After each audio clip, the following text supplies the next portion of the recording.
So I just want to get a video out before I go into work, because Battles of Legends has been completely announced now, and Konami kind of did what they did last year. There's a lot of decent reprints, and a lot of reprints that bring down the value of cards so everybody can play, like the Fiendsmith engine, and I don't know what else is being reprinted in there. Then they got the new stuff like the Shadows, but the one that bothers me is I've been playing around with the Spellcaster slot. I was really hoping we get all 4 cards for that deck, so Fairy Tail's a little more consistent. And we're getting Prince, Regulus, we're getting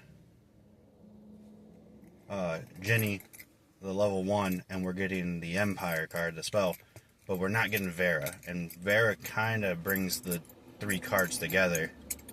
And they kind of did the same thing last year with Magistus, because we got Crowley, and the Fusion Zoro, and one other card, but then they waited almost a year to give us Spoon. So, it's kind of unfortunate. That's what I wanted to play. I'll still probably play it without the Vera, because it's an additional Witchcrafter card for the Vera Magics. But in general, I'm enjoying the Battles of Legend packs, because I also love Shadows.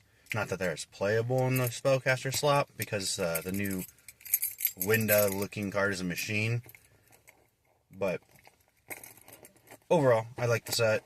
It could be worse, could be better, but Konami is showing that they have more levers than just a ban list to control how the meta develops and plays.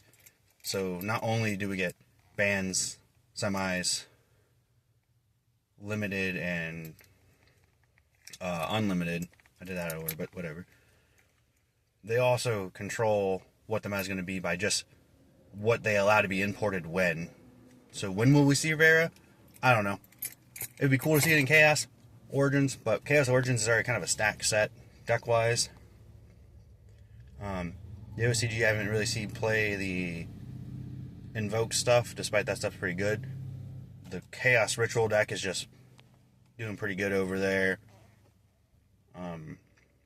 I mean, I don't remember what else is in there. I know there's a couple other, like, additional support cards for some other decks that came out recently, like the Elf Note and just the Medius the Pure archetypes in general. Oh, and Clown Clan get their Link Monster and another trap card.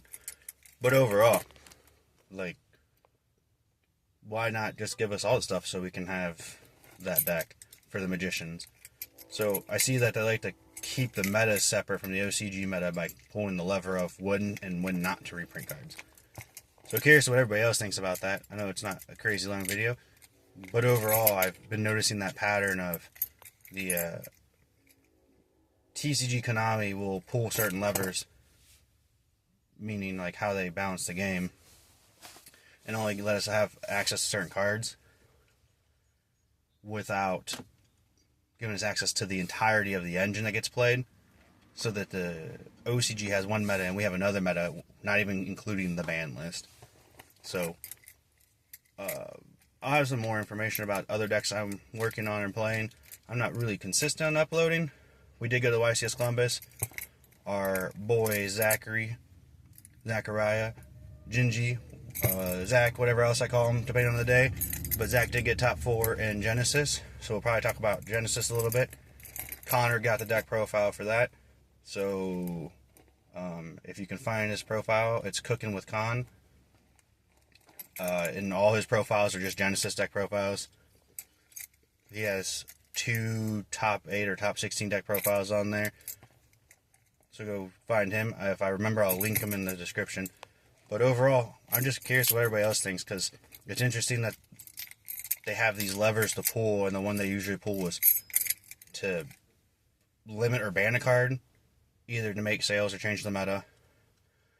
And then they kind of shoot themselves in the foot to make sales when they don't give us full engines. Like, people will still buy Battles of Legend, but is it going to sell as much now that you can't get the entirety of that 6-card package for any Spellcaster deck? Probably. But Yu-Gi-Oh! Players have been kind of slow on buying cards anyways, because it's just how they've been doing reprints and everything else. Is like, they made the game super affordable, so players are just waiting for things to be affordable. And they made 2 of the Regulus cards secret rares and 1 an ultra, I think. It might be all 3 secret rares. I had to double check, but I'm pretty sure it's Regulus and the continuous spell Empire are secrets, and Genie's an ultra. But overall, y'all have a good day. I'm gonna go to work. See ya.